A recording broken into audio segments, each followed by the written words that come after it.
Now tuning in to Earbud Media. Audio for everyone.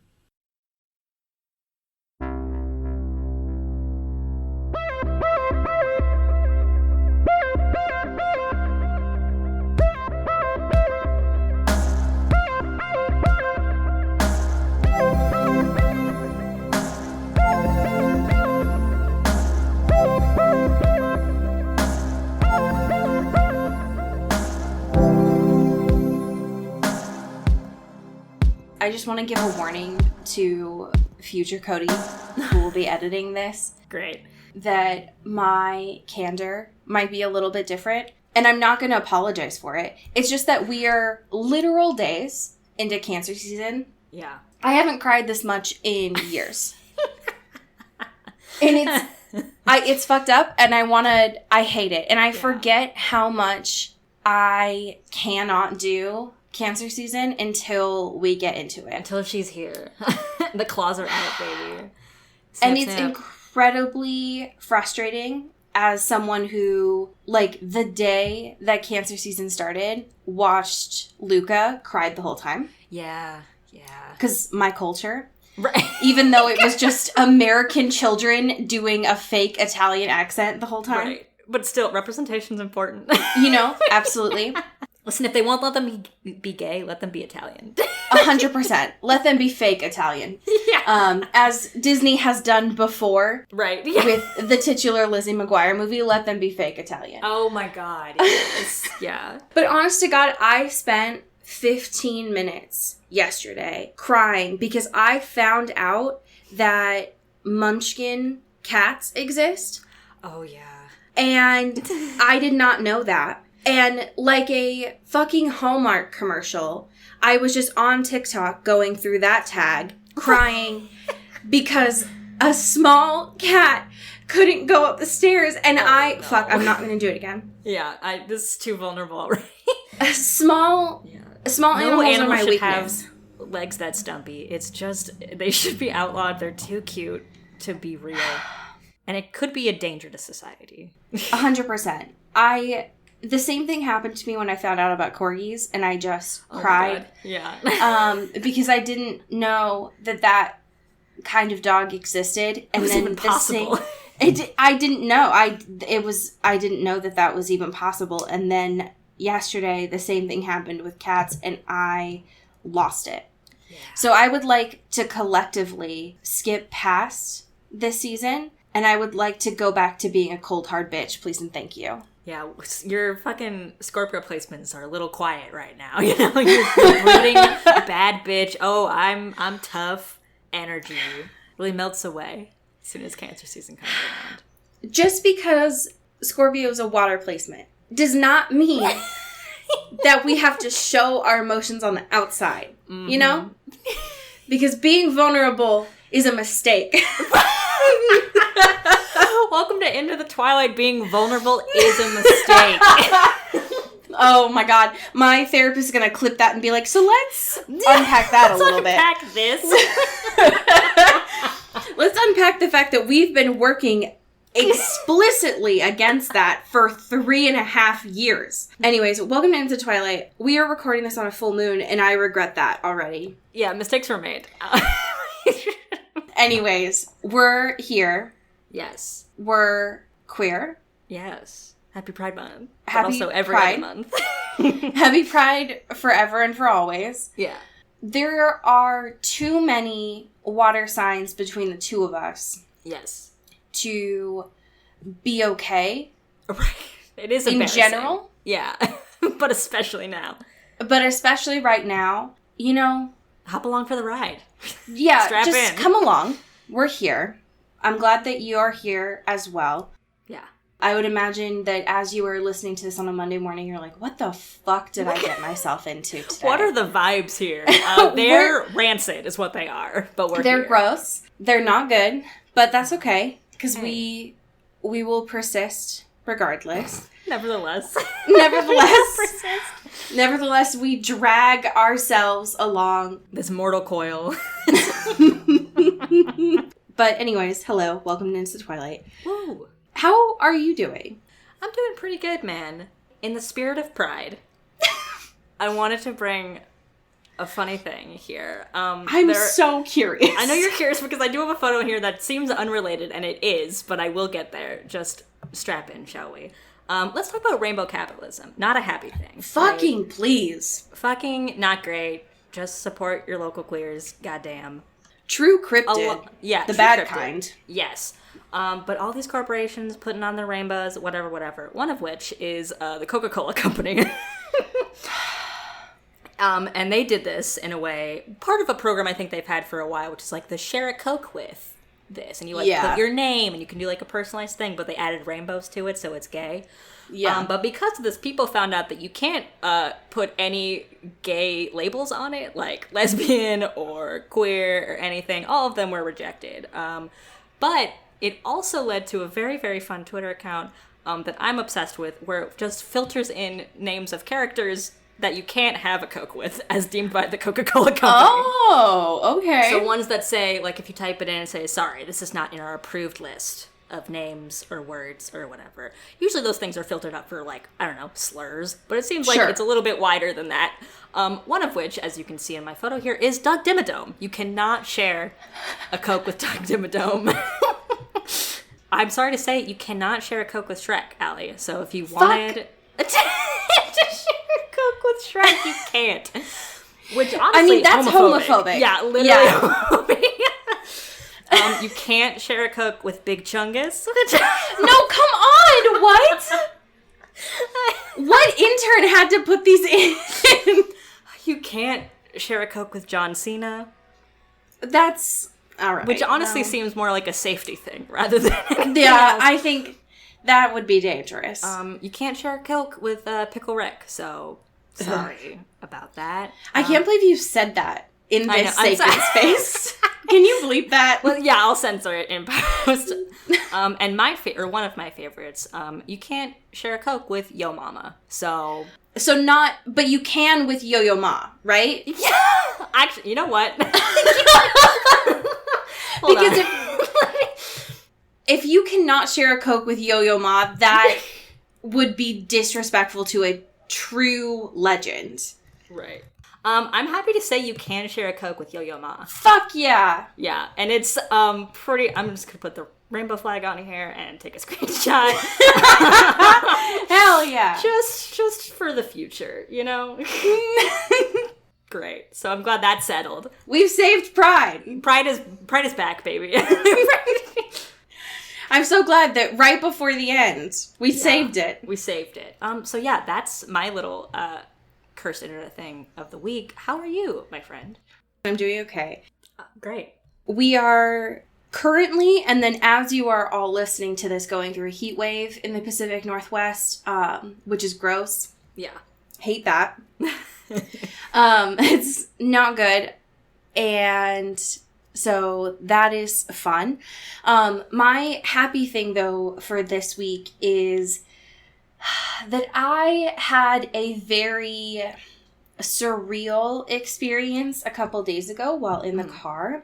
While on a very, picturesque drive, very summery out, very beautiful, on the way to clear out my classroom items. So I was already in a very angsty mood. Yeah. One of my favorite, I would say just an iconic Fall Out Boy song came on. The titular song being Sugar We're Going Down.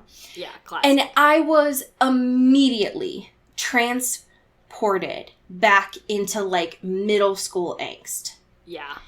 And it was just this very, I would say that it was a very happy feeling because of the fact that it was just a very titular summer experience. Oh yeah, it's a vibe. Yeah, it's a very strong mood. Yeah, it was very. I could feel the angst. It was just very good feeling, but that song in particular came out at a time where it's one of the last memories that I have of watching MTV and VH1 music videos in the morning before going to school, daily. And so I have that music video seared into my brain. Yeah, for sure. And it's one of those memories where it's like, kids these days don't even know that. Right. So hearing that song, especially coming up on like shuffle and not just at a fucking karaoke bar at like 1 a.m. was just a very surreal experience. So That's transportive, that song. 100%. Really takes you to a very specific place. yes, especially when you are singing it sober and intentionally and not just listening to like 30 very inebriated people mumbling it in a Right. karaoke bar. Yeah. It's a very different vibe. So it was a good thing, for sure. Hell yeah. Love that. We have a couple of current events this week. One of which I feel like is worth starting off with just because it's a little bit of news. But I would say it's good news. Oh, yeah. For sure. Would you like to start us off with a little bit of music and movie corner? Absolutely. Listen, after all this time, we have It's been so long. we have lived our lives without a certain song on Spotify. And it's been tragic. And I don't know how we made it this far. But those days are over. We don't have to live them anymore. Decode by Paramore, famous It's here. Twilight anthem, is here. Thank goodness. God bless. I would like to thank Spotify. Yes. The Academy, Haley Williams, Yes. Thank you. whoever designed for- this cute little cover for it. Oh my god. Yeah. It's thank goodness that it is finally here, that I can add it to every single playlist. Yeah, I'm gonna go back to every playlist I ever made and just add it in. Because it was meant to be there this whole Yes. time. And it was not allowed to be there. And so it needs to be welcomed back properly. Yes, so everyone give a round of applause, give them a big warm welcome, and Yes. stream the fuck out of it. Dakota's here, as it was meant to be this entire time. Yes. But also, speaking of which, fucking Netflix is getting the Twilight series back. This is so wild. Because Twilight hasn't been on Netflix, I feel like, since we started this podcast. It's like hopped from every service Everywhere. since we've started doing this. Like it was on Hulu with the weird like 10th anniversary covers that were very haunting. Right. Then it was on Prime for a while. I mean, that's the fucked up thing, right? Because Summit doesn't have its own streaming service. Right. So they it's just are like, hopping around. Yeah. where can we get the most amount of streams for this? And they just seem to have like very limited contracts with all of the streaming services. Yeah. I just don't know where it's gonna end up on. Yeah. I mean, But- I'm sure the data from it post being on Netflix this round will be like Yeah. wild. Wild. Hoping that it will stay on Netflix just because that is the one that, I don't know. I mean, it seems like folks at this point have more than one Right. streaming service, or at least have access to more than one, because the fact that, like, even though streaming services are trying to crack down on password sharing, it's like, fuck you. Like, boo. it's not gonna happen. Yeah. But I feel like when most folks think of streaming services, they think of Netflix. Yeah. Totally. So I'm hoping that is the one where it will stay on. So we'll see. So if you haven't watched in a while, it's on Netflix in July. So And get ready. you can. The one thing I've wanted us to do that we haven't is to watch them with the like commentary. Yeah. Mm-hmm. So if you all are interested in us doing a like either us watching it with the commentary or us doing a commentary one, Yeah. I don't know how we would do that with us of just like syncing up our Yeah. thoughts to it, but we could Yeah. fucking make it work. Yeah. Fuck yeah. So- Let's do that for our 5-year Oh my god. anniversary. I love that. Yeah. Fuck it. Yeah. I love that. That would be adorable. Yeah. And I love that. Cute. But yeah, I mean, fuck it. That's cute. So, yes. Fantastic. Hell yeah.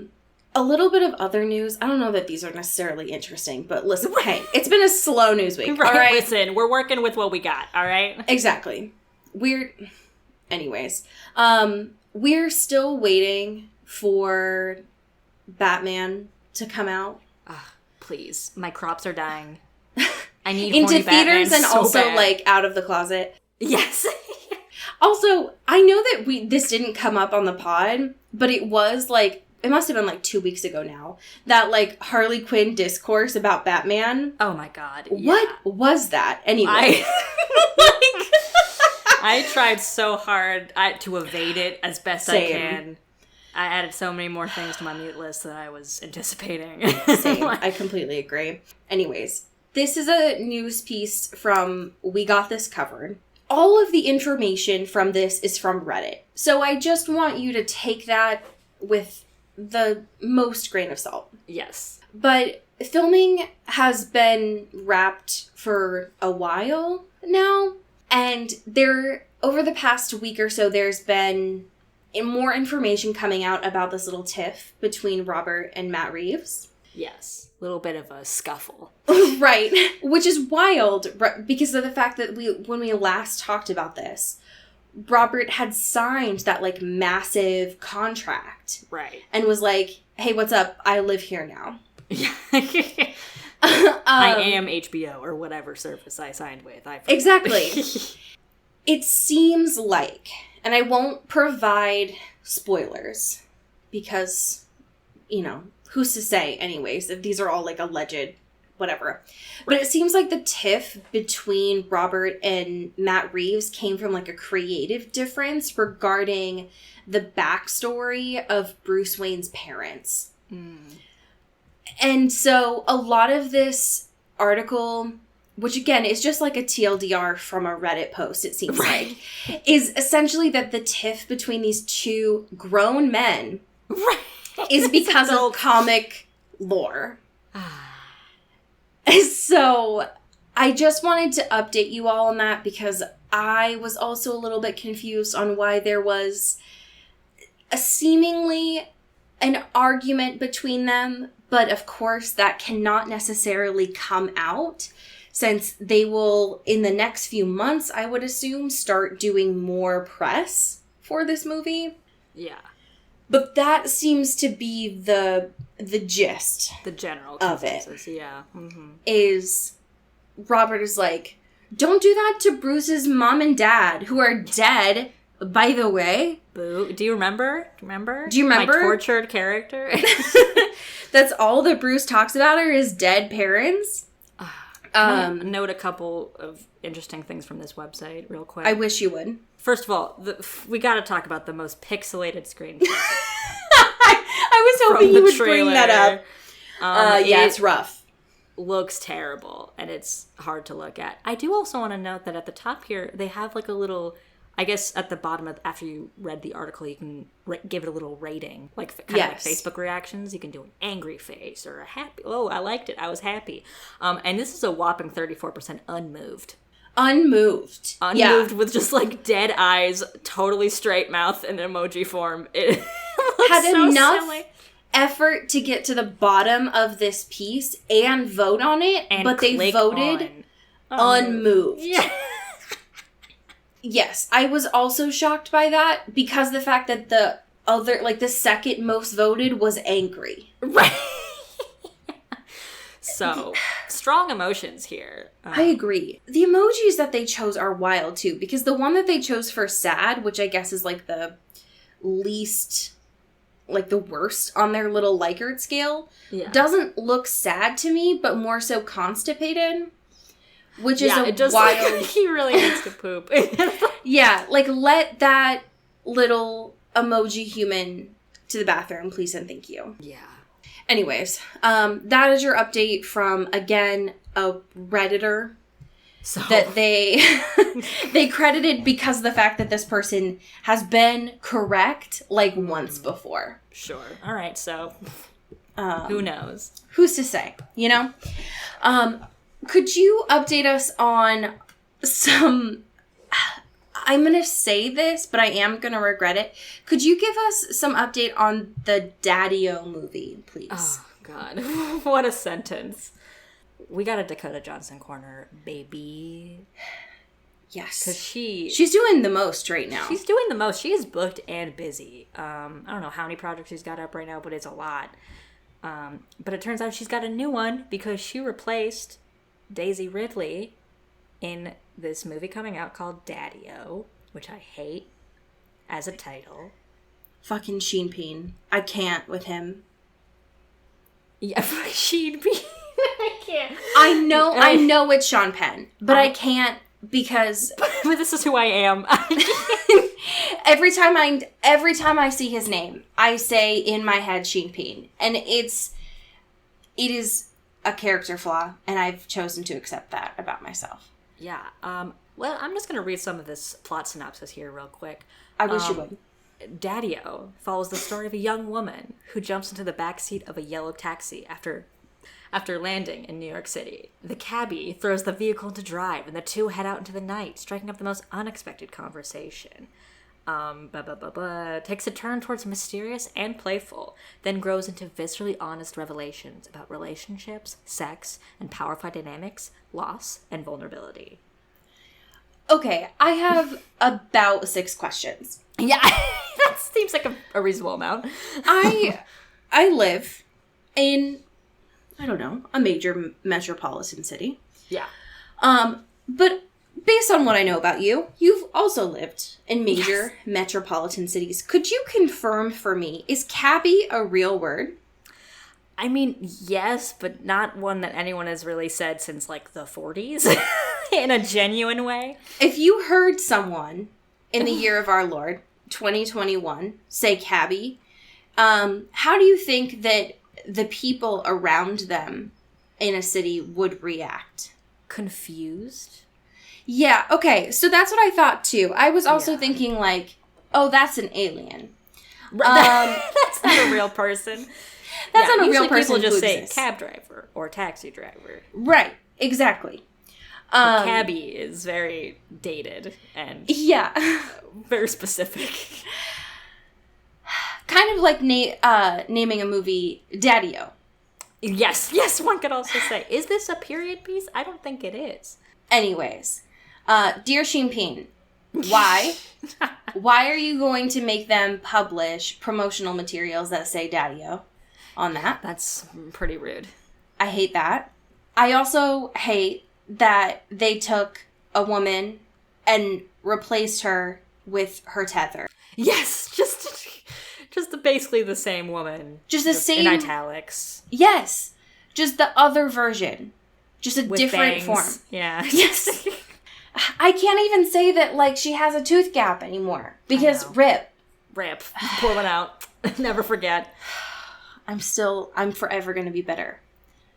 Anyways, it's just wild to me. The movie concept, the fact that they were like, oh, we need to go down the alphabetical line, take this one. Just one more down. Oh, and we got Dakota Johnson. Great. Love that. It's very confusing to me, all of it. I can't say that I have any interest in watching Daddy-O. But I will be running to watch Dakota Johnson in her upcoming period piece. Because holy fuck, that looks really good. That's the vibe, the moment. Yes, exactly. We have an email. The titular Jacob defense from Kelly Beck is here. It's about time that Kelly came to court. And finally testified explaining the Jacob defense. Yeah. Here it is. Dear Allie and Cody, here's my brief defense of Team Jacob.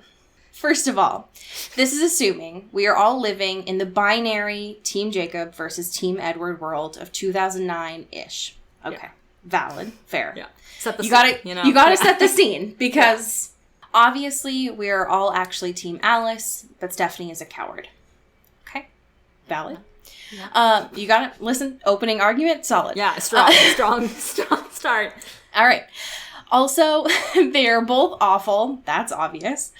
But Jacob is less awful when you consider that Edward has had over 100 years to grow the fuck up. But he is obviously going to somehow be 17 for eternity, and I can think of nothing worse than being married to a 17-year-old male for eternity. Whew. I still don't understand how he magically, quote, matures. And notice that Bella is capable of being a contributing member of the Coven after 4 books and 5 movies of her literally surviving and being a contributing member of the Coven. Jacob, while immature, is a consistent, horny wolf boy of a 16-year-old. True. He's far from perfect, but he will actually age, which is preferred to a soulless, eternal 17-year-old.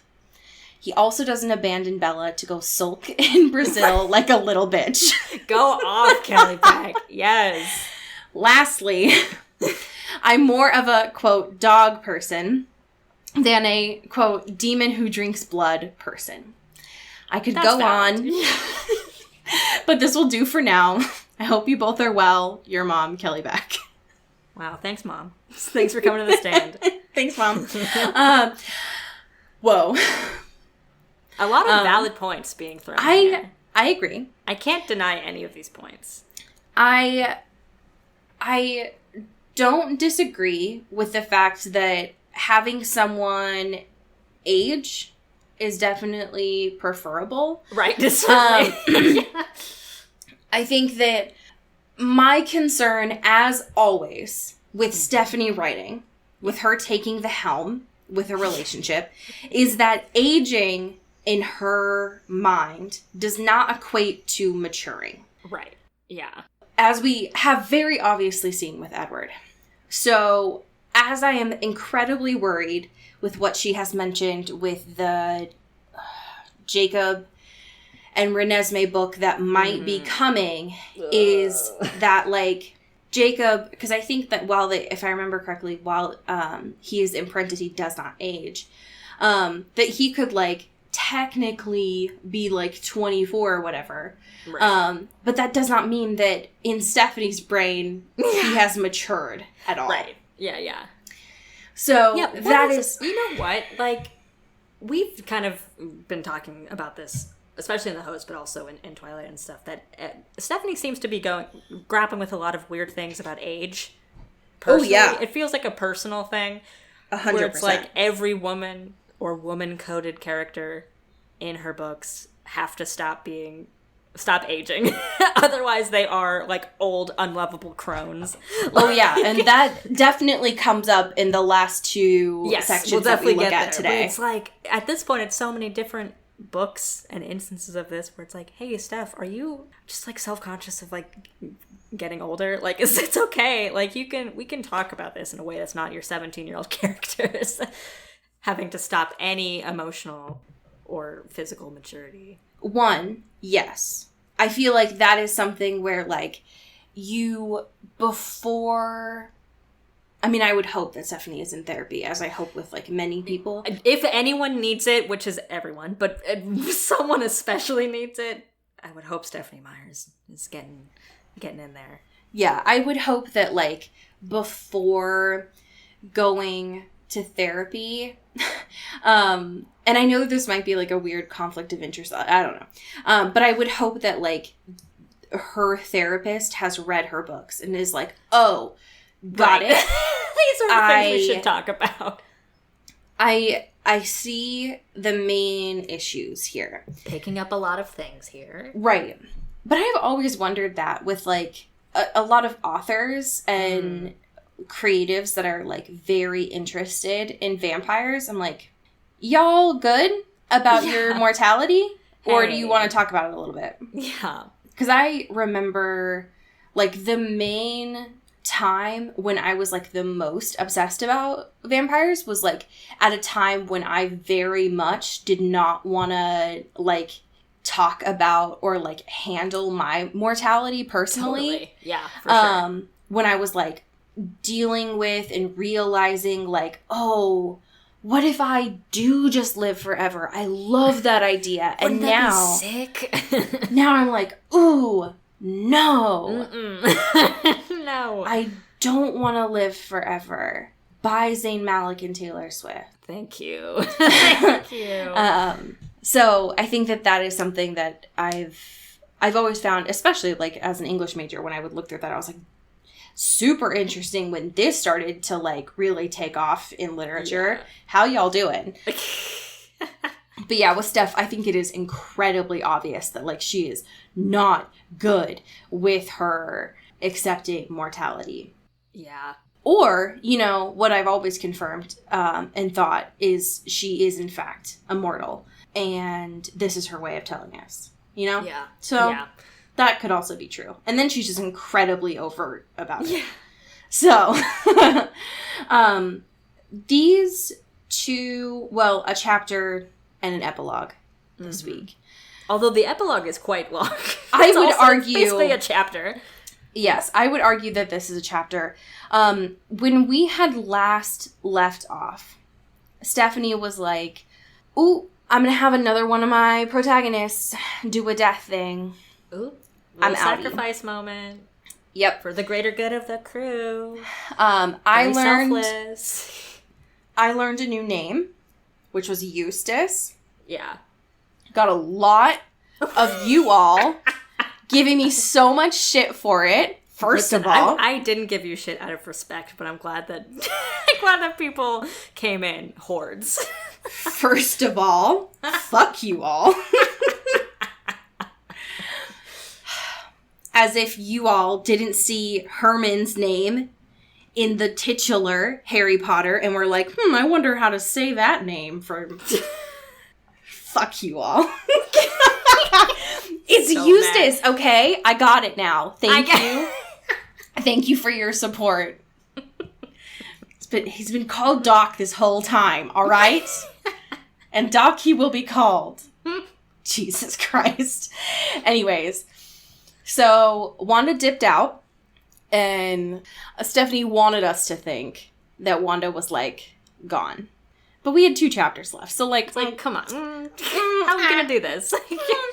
You think that Stephanie's gonna write a book where there isn't a happy ending? Please. Yeah. Anyways. So, chapter 59 starts, and it's called Remembered. And I just want you all, if you have not read The Host before, I want you to think about this chapter very much like Bella doing her transformation in Breaking Dawn. Yes. Where Bella was having memories, could feel things like transforming, but could not do anything about it. It was just things happening to them. Yeah. Very similar to what's happening with Wanda here. Yes. Yeah. Where Wanda is like remembering a lot of memories, but they're not Wanda's. Yeah. So it's like confusing. Right. Especially because the fact that Wanda was like, had very much just accepted that they were going to die. And now it's like, I thought I was going to get this cool, like, little time lapse of my memories, but these are not my memories. What Hello? gives?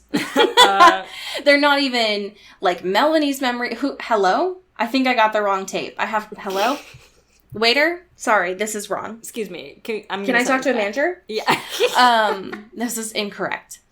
But as this memory starts to unfold, we start to realize that the memory is not from Melanie. It is not from Wander. It is, in fact, from someone who The best is name. called is called Pet.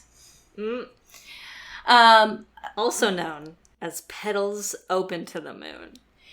The most yonic thing. Yeah, incredibly yonic. Gwyneth Paltrow is shaking. Goop is shaking right now. Georgia O'Keeffe has never been more proud. Stephanie? Also, like, while we're on this name, like, similar in which the appropriation of native cultures in Twilight seems like Literally. something she's not shaken off here in The Host by taking something that could be conceived as like a traditional tribal name, but in her own Stephanie little spin twist on it. Yeah. It rubs me the wrong way, but it is quite Same. Ionic. Especially, I cannot wait to talk to you all about the epilogue, because the epilogue, it was, she, just at the end, is like, oh, everything's great, everything's perfect. I'm just gonna kick you in the gut with some native appropriation. Okay, bye, everything's Yep, great. anyway, book's over, bye! We It's can't so talk on that for gross. too long, bye! It's so annoying. This memory is from Pet. Very interesting nickname, but Yeah. we'll go with it. Petal would have been fine.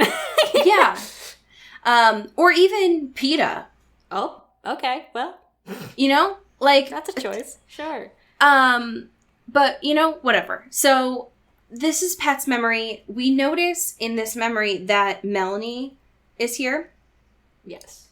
that Jared is here, and Jamie is here. Nice. And this memory is giving off very strong, like, couple that really likes your vibe. Stop.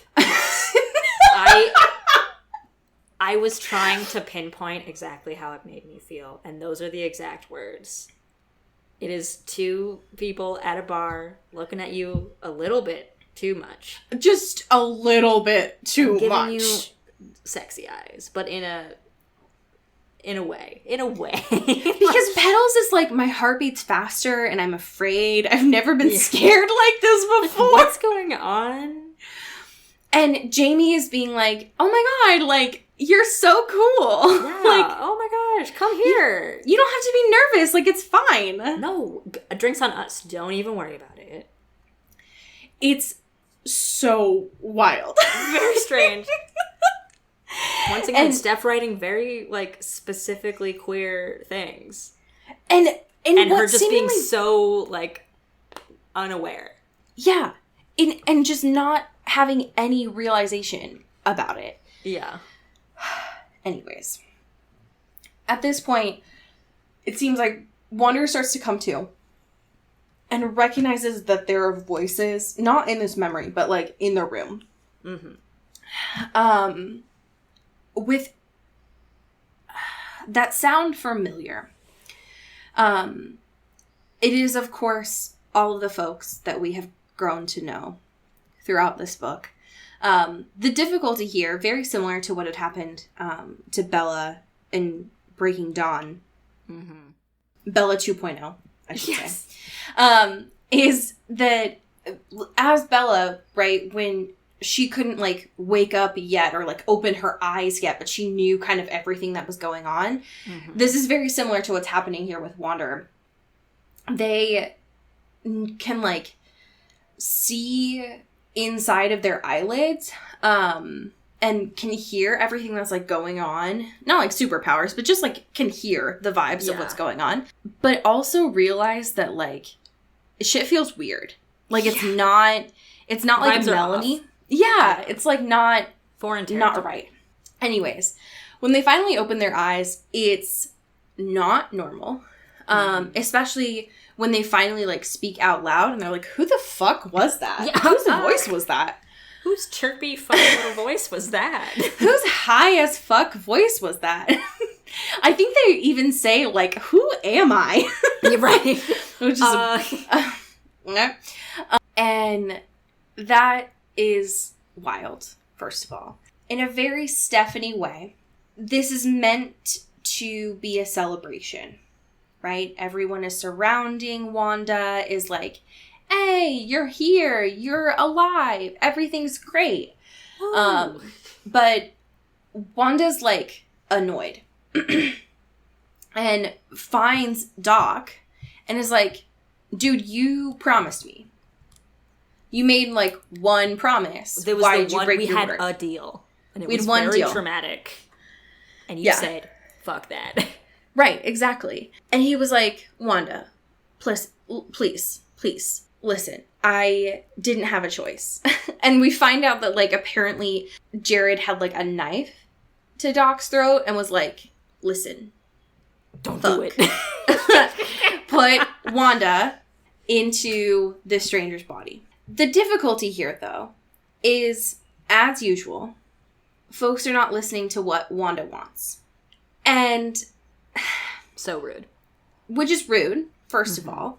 But the whole thing, like 2 chapters ago, it might have even been last chapter, but Wanda was like, I don't want this. I just told you all during my whole long monologue, I don't want to be a parasite. Made a whole big deal about this. Exactly. And finally, after this whole thing, the crowd breaks and Melanie comes through. OG Melanie. Yeah. And is like, listen, Wanda.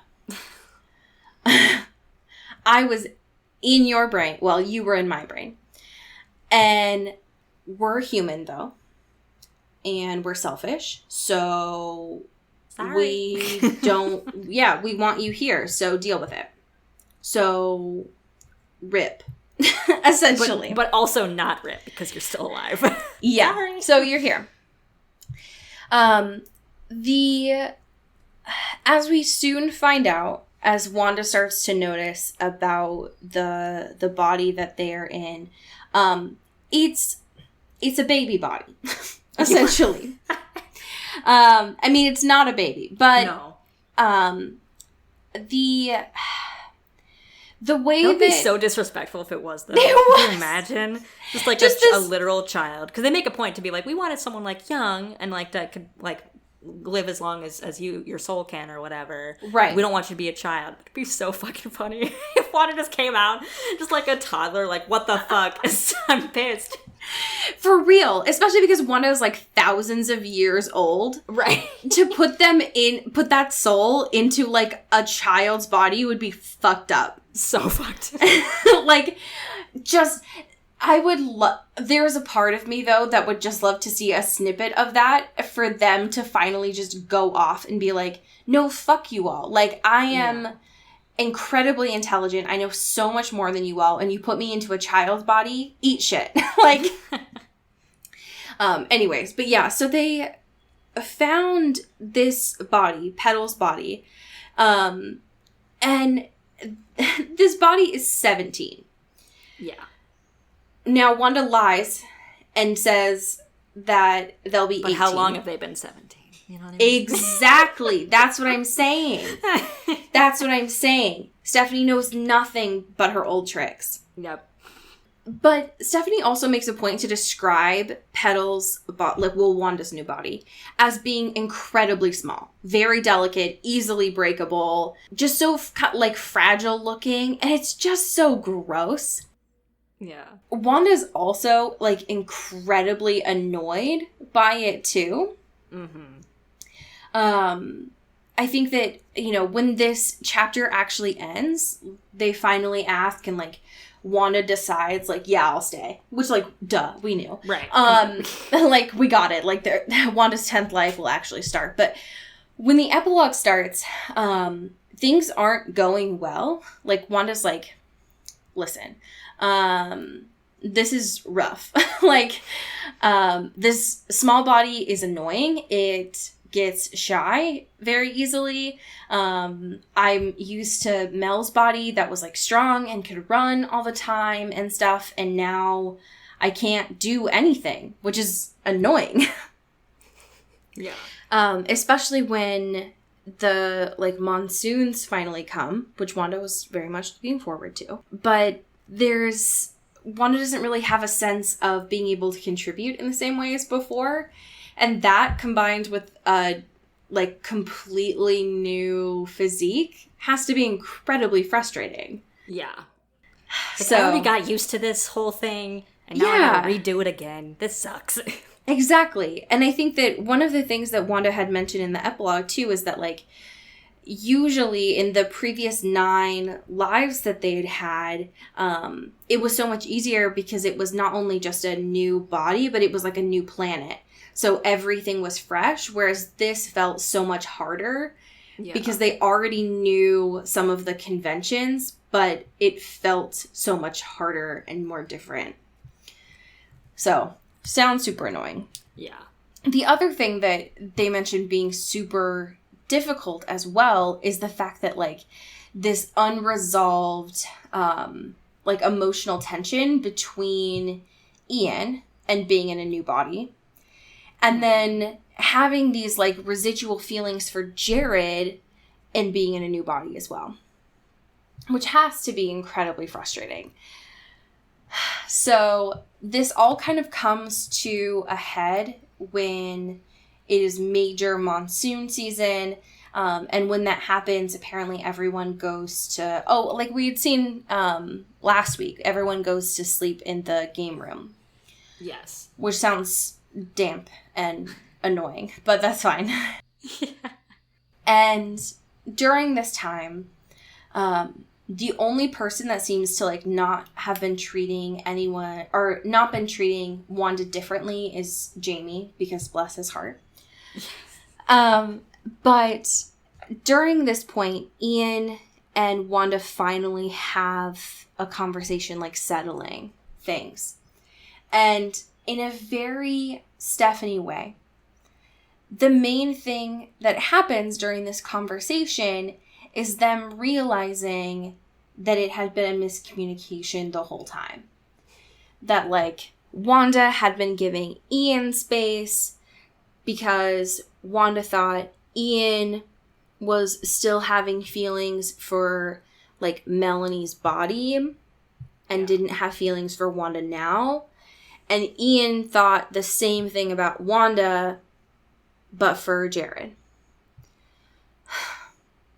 Instead of just communicating that. Right. Would have been an easy thing to clear up. Yeah, rather than just having that conversation, like, weeks ago for the two of them. Yeah.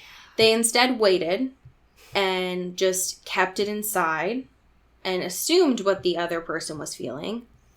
So they finally have this conversation explaining how they feel and are like, oh, you don't feel that?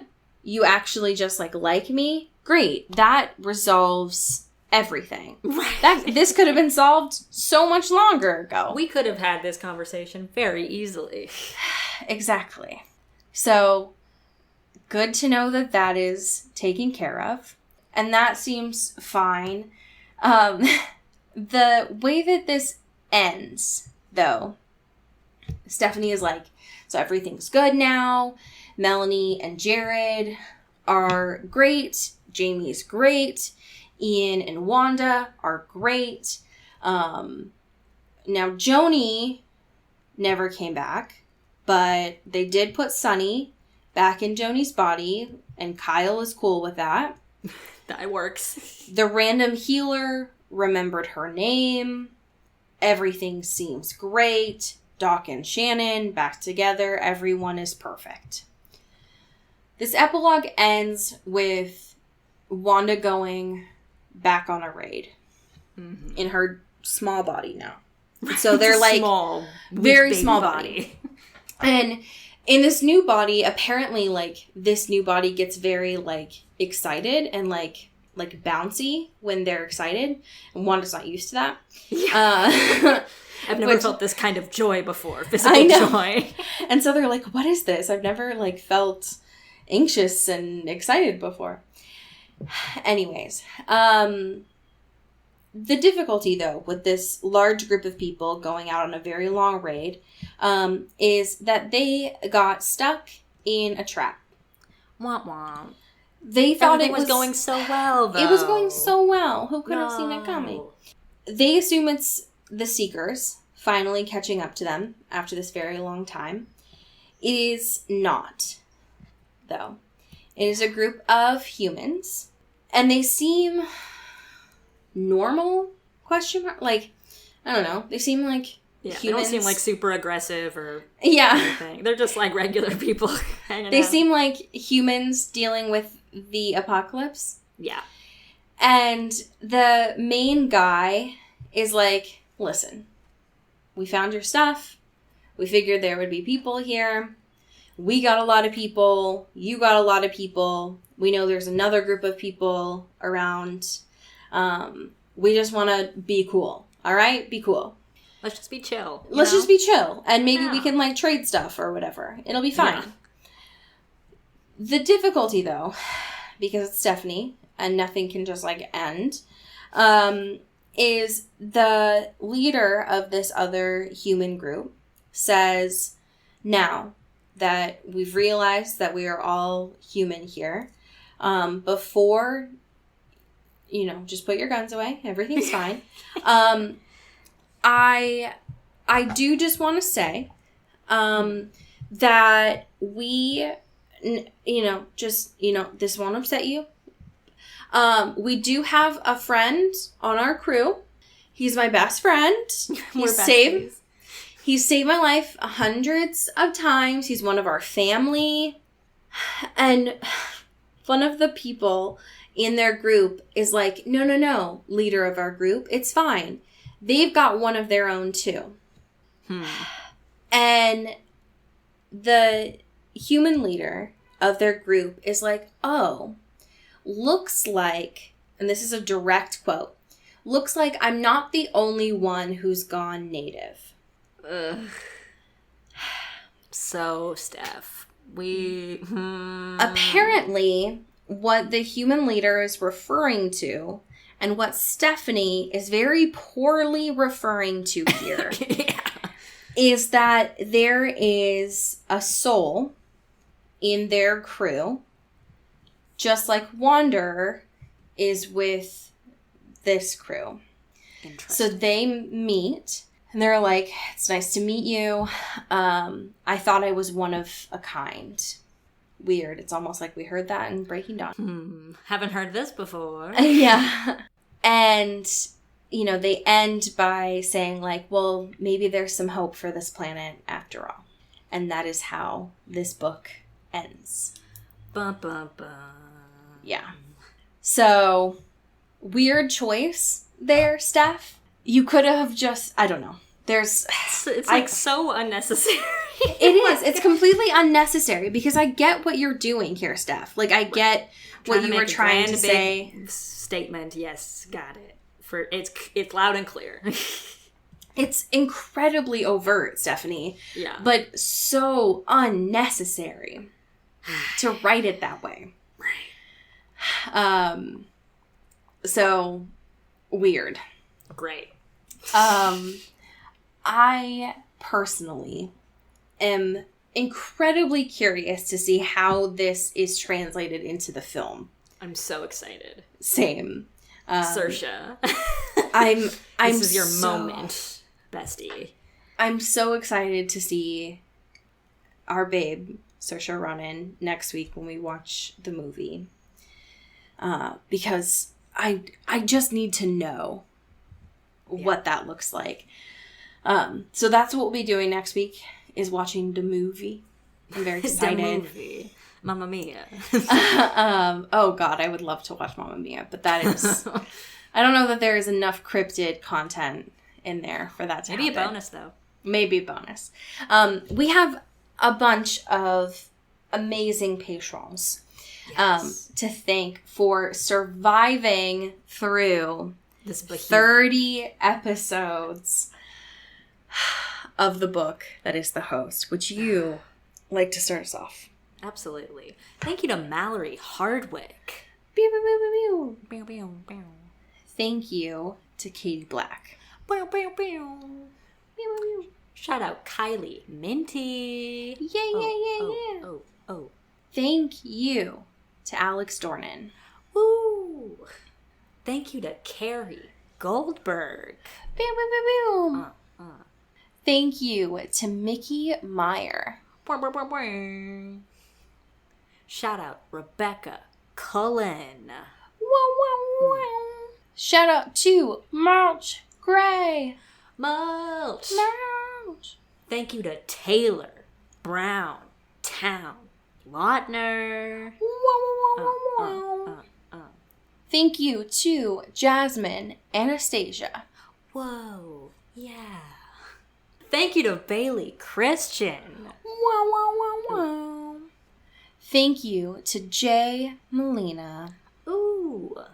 Shout out Cassandra Bomer. Thank you to Toussaint Wanderer.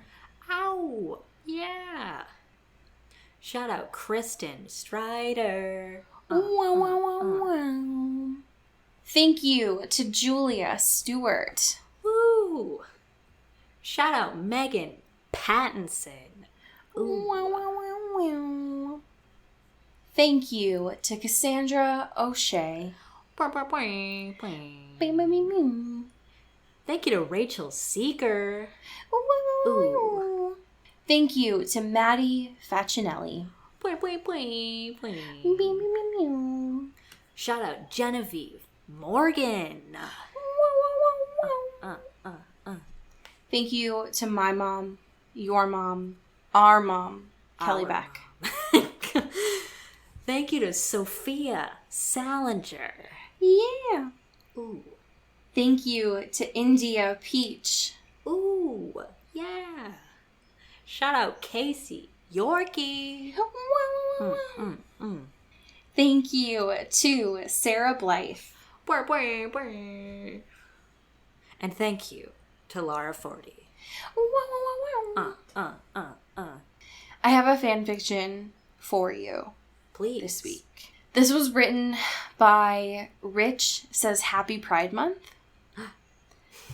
And it was written and this was written 3 weeks ago. Hell yeah. Specifically when I hover over it, it says Tuesday, June 1st at 11:44 a.m. That's so specific. Incredibly specific, yeah. And it says the title of this is Gay Twilight, but it does say next to it discontinued. Oh no. So rip. So rip. So rip. From what I can gather, because there's not a summary next to this, it does look like this is a rewrite of Twilight that is gay. I have gathered that from the title. But they have added in a brother. So it is Bella and her brother named Michael. You're pushing it. Yeah. Pushing it with the Michael. The only other difference from what I can tell is that there is another Cullen. So there is the other Cullen, it seems like, is named Jared. Nice. Everything else I can tell is the same. Yeah. And it seems like, from what I can observe, that Michael and Jared are supposed to be together. Interesting. So that is helpful to know. The section I'm going to be reading from you, or for you today, is when Jared and... Fuck, there's so many names. When Jared and Edward are in the cafeteria for the first time looking over at the swans on their first day. Nice. So this is from Jared's point of view. The new kids were attracting a lot of attention. The girl swan got looks from boys, but the boy swan got them from both genders. Both genders. Okay. How is this possible? I heard Edward think. I was sort of like my brother. Edward could read everyone's minds, and I could only read Edward's mind. What's wrong? I thought, knowing he would answer my question. When he thought of what to say for an answer, I moved my shoulders up and down to mimic breathing and looked over to Jasper, noticing he wasn't moving and hadn't for a while, gently kicking him to make him move before looking back down at the orange in my hands, my prop. We didn't eat human food, but didn't want to look more like freaks than we already were, so we bought lunch as props. I can't read Bella Swan's thoughts, but her brother's thoughts are like a waterfall, Edward said. What is he thinking? I asked. Edward quirked his eyebrow at me, smirking. I glared and kicked him, not gently like I had for Jasper. If we were humans, I would have left a bruise with the amount of force I had used. Also, aside from my, quote, family, no one knew I was into guys, and we were going to keep it like that, unless that swan boy gets in my way. You know you can't talk to him, right? Edward asked me. I grunted and nodded in response. I looked over at the table where the boy, Michael, resided. He was already looking at me, and once he caught my gaze, blood rushed to his face, making his almost see-through skin turn a light pink, and he turned away, I sighed and I got up, taking my props with me. I disposed of them once I got to the trash cans and walked out of the lunchroom and headed to Edward's silver Volvo. End scene. Damn. You know how, you can just have a superpower where you can just hear one of your brother's thoughts? Yeah, it happens all the time. I don't see the confusion here. Sounds like my fucking nightmare. It's my favorite superhero. So, anyways, even though it is discontinued, there is quite a bit of that story. So if you are interested in reading it, I would highly give it a chance on there. From Rich Says Happy Pride Month. Especially because it is so recent, which we don't often select from on here. That's true. We have almost defeated the evil that is the host. We will next week, which is very, very exciting. If you all have not yet, we have a survey that is on our Twitter, and it's probably in the description of this as well, that you can choose what we are reading for this next season. Our fate is in your hands. Yeah, so choose wisely. Run wild and free, babies. You have just a little bit more time to decide what you would like us to do. But that way, you can have a little bit of a voice in this process. So congrats on that. Hell yeah. But until then, we will see you next week for a movie watch party. So bring the popcorn. Yes. And as we say here in the Pacific Northwest, get bit. And get weeped. Ooh. Ooh. Into the Twilight is an Earbud Media production. You can follow us on Twitter at Into the Twilight or on TikTok at Into the Twilight Show. You can find me at Cody Corral on Twitter and Allie at Alexandria Does. And you can support us on Patreon at patreon.com/Into the Twilight. We have merch, so much stuff. All those links are in the episode description. And make sure to rate and review us on your favorite podcast hosting platform. It really helps the show. Thanks. Bye. You've been listening to Earbud Media Production. Earbud Media, audio for everyone.